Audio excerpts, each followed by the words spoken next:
Paneer Dum Briyani. Take 1 bowl of rice, wash it properly and soak it for 2-3 hours. In boiling water, add salt, oil, bay leaf and the rice. Strain the rice properly after they are ready. Take 2 liters of milk, bring it to boil, add citric acid and our paneer is ready. Cut it into required shape and roast it on tawa.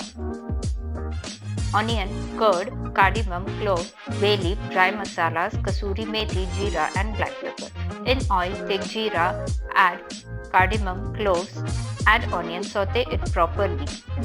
In curd, add salt, red chilli powder, haldi powder, coriander powder and biryani masala.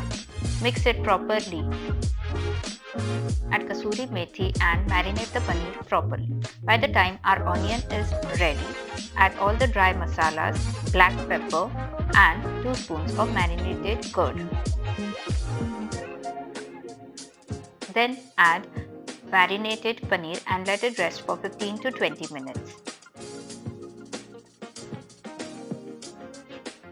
Top it with rice and kasuri methi and keep it on low flame with burning coal and Desi Ghee.